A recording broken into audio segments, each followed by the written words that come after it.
This is Joshua here, 4 seconds out. Delighted to be joined by Gareth A Davies here over Zoom. Gareth, it's been a while. It's been a bit of a empty period for boxing, as we've just been saying off camera, but we're back. Busy schedule ahead. How is everything, first of all, though? Very good. I'm very well. I'm just worried about what's happening with your driving at the moment because obviously we need that chat. How's it going? It's going fine, Gareth. It's going better than ever. Test coming up soon. Not giving the exact date, though. I don't want the exact date being out there, but it is on the horizon. So, You'll do it this time. What is it? Attempt number? attempt number two. That's all right. You'll Yeah, get there. we're, You'll we're not get there. we're not that bad just yet, and hopefully we don't get any worse than two attempts. Hopefully, in number two is the final one, and then I can say I've got a license. But no, let's jump straight into things, Gareth. While the business of the schedule, we have seen a few announcements over the last few days. The fight that has took a lot of people's attention has been Dave Allen versus Arslanbek Makmudhov. Yes. A brilliant clash in the heavyweight division, really intriguing, and a fight that could unlock some huge paydays for Dave Allen. What were your initial thoughts when the rumors first came about? Well, it's a very tough fight for him, but he's been in there, as we know, against a legion of top level heavyweights. I spoke to Dave on Saturday night, and he's really up for it. He's training already. I think he's had a small break with the family. His amazing young family. Look, he's flying high, and as Eddie Hearn has said, he picked the hardest out of five opponents. Arslanbek Makmudhov is an absolute tank who comes forward, is a very dangerous fighter. He's obviously suffered that loss to Ajit Kabayel. There's a blueprint there for Dave, who describes himself as having T-Rex arms and can fight on the inside. It's a very tough fight, but should he come through it with flying colours, there is talk of him having really big fights after that. I see him as the marginal underdog. But it's brilliant news for him. And, you know, he's probably, as I said to him on Saturday night, he's probably coming into his own in his peak period as a heavyweight right now. You know, if he takes it seriously, listens to Jamie Moore and Nigel Travers, stays very focused in the gym, stays on point, who knows what's going to happen? He gets to headline at home in Sheffield, as a phalanx of other guys have done from that area, Nas Hamed and Cal Brook and others who've headlined in Sheffield. Who, you know, it's a big fight city. There'll be massive support for him on the night. That'll lift him as well.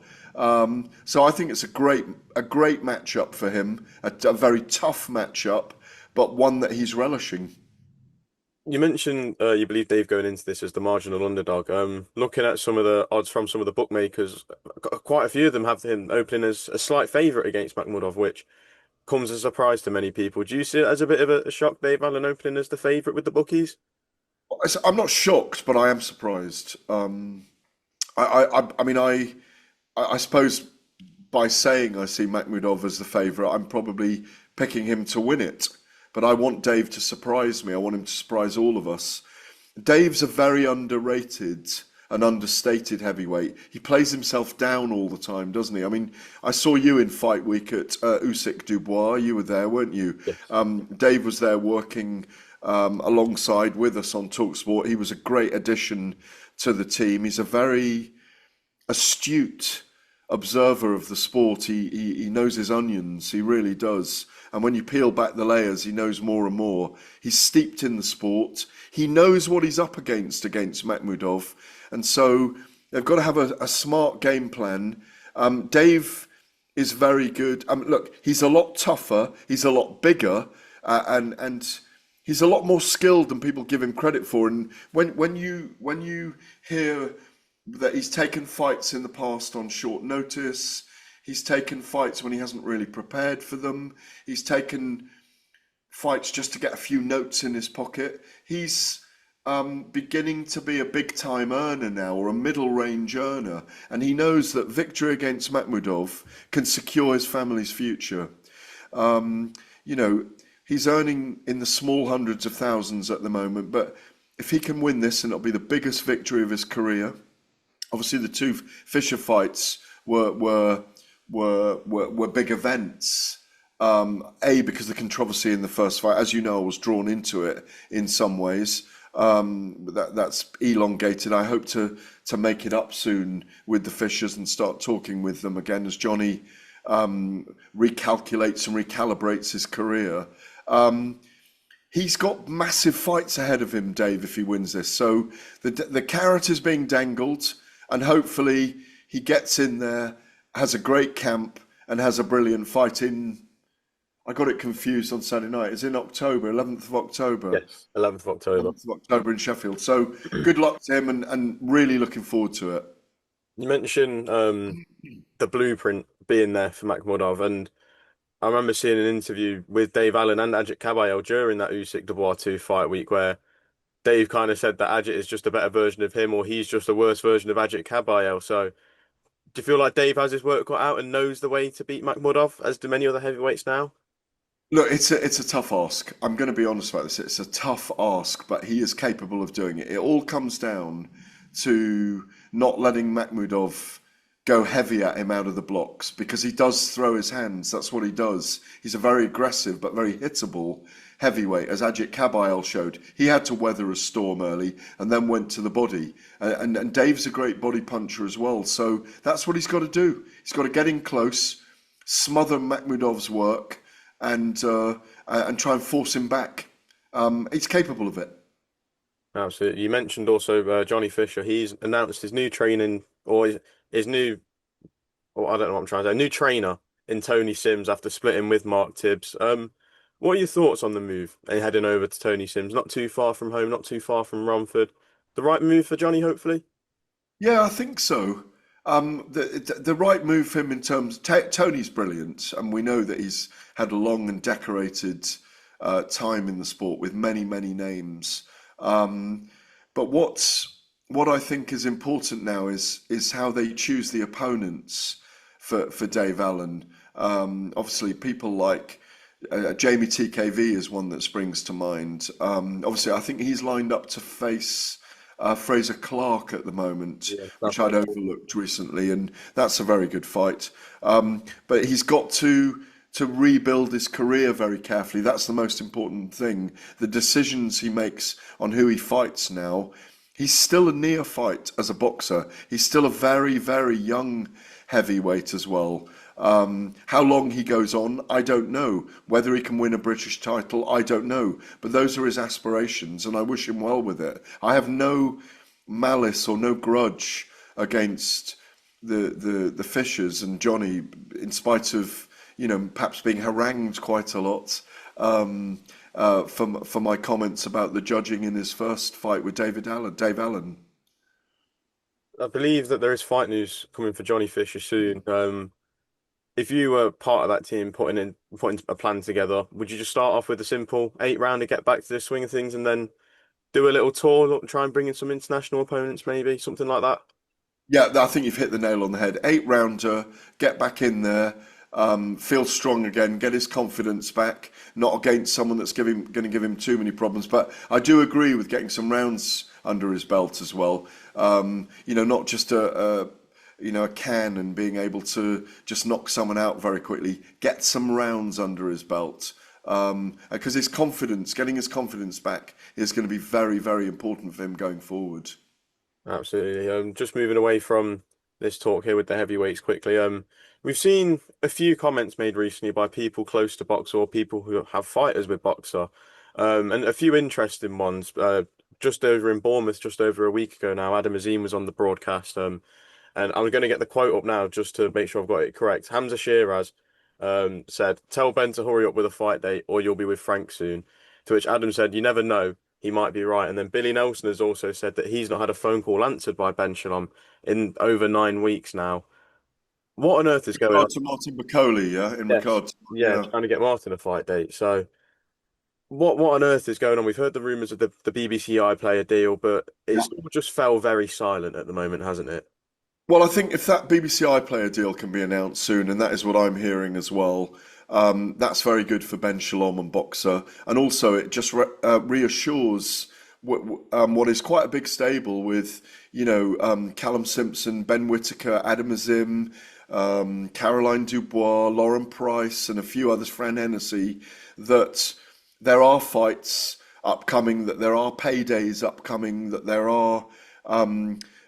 is a platform that will give them a resonance and give them numbers. As we know, I think the iPlayer has 9 million subscribers, something like that. So it's a really big platform, and obviously the BBC can create a lot of noise around sporting events.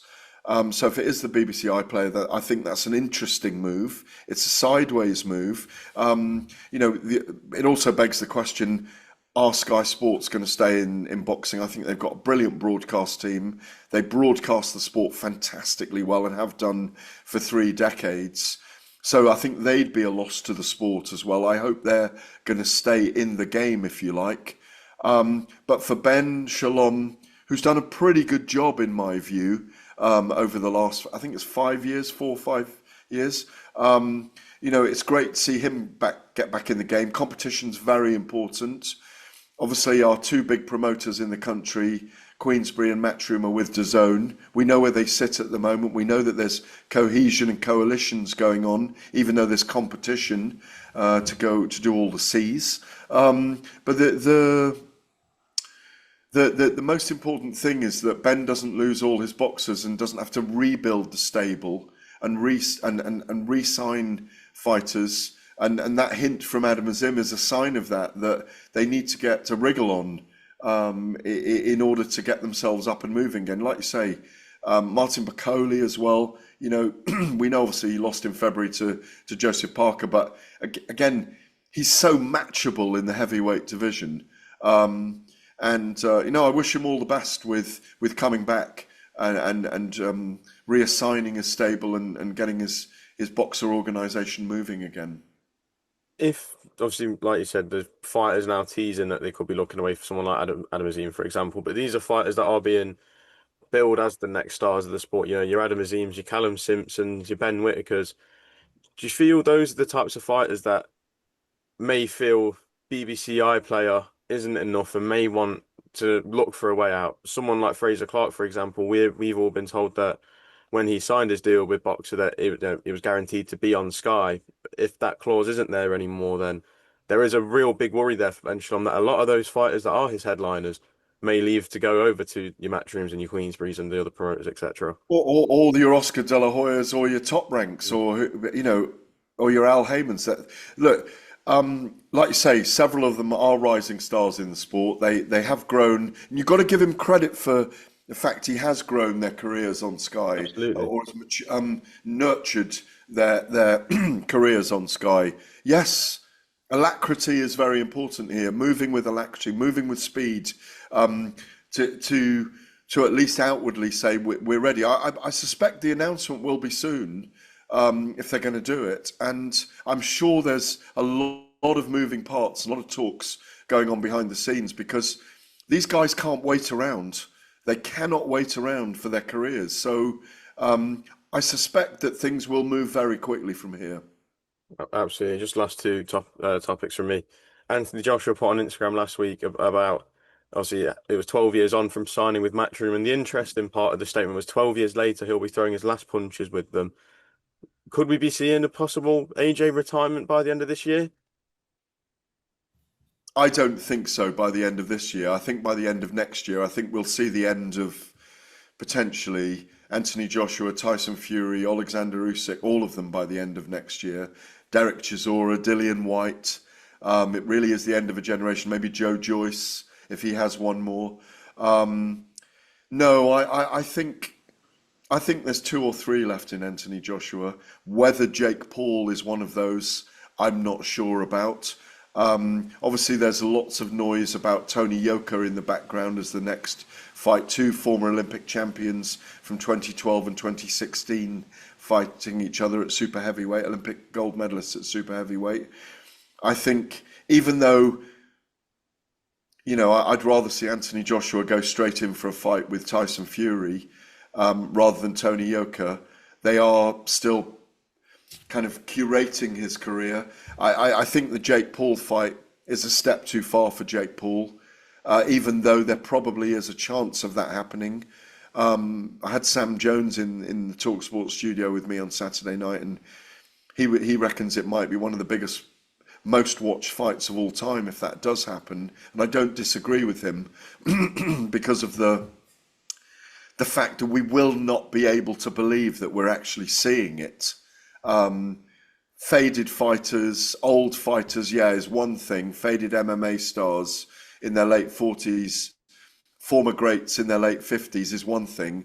But Anthony Joshua, look what he did to Francis Ngannou, who is a formidable force in a ring, as we saw against Tyson Fury. So again, you hear in behind the scenes, or we hear publicly in some ways, that fight's going ahead. No, I don't think Anthony Joshua is going to be retiring until the end of next year. I think potentially 2 or even 3 more fights.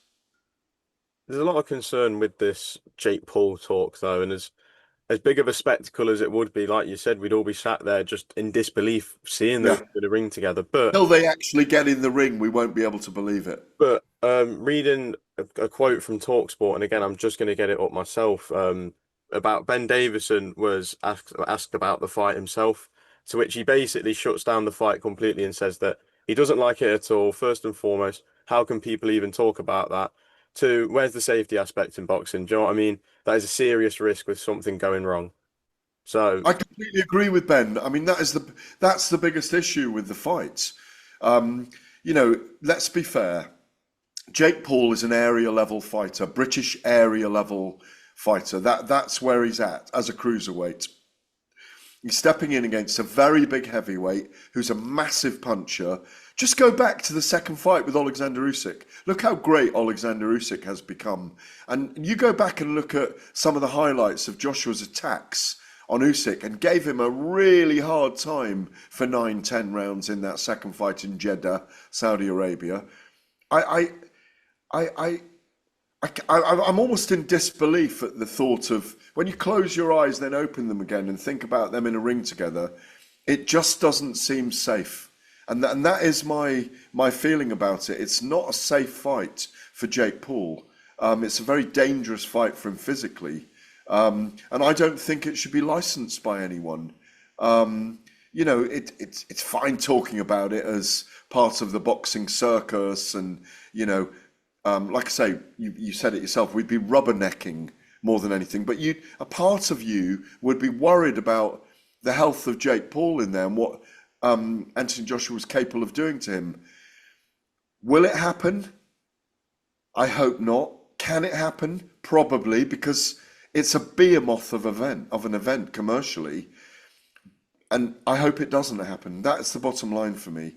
I hope Anthony Joshua faces a Dillian White, a Tony Yoka, a Tyson Fury, a Martin Bakole. Those are the kind of fights that I want for him. A Joseph Parker again. Those are the fights I'd like for him. just I already said last couple, but you mentioned a few names. Just sprung a few more topics into mind. We haven't spoke since Usyk versus Dubois 2. What has been your thoughts of this pre-fight party that Daniel Dubois had, the 70-man entourage there on the day? While Don Charles has come out and said that they did it before the Anthony Joshua fight, it still doesn't seem like a type of way to prepare for a fight, especially when a lot of the talk is that a lot of the people that were there were invited by Stan Dubois, Daniel's father. Daniel didn't know half the people there.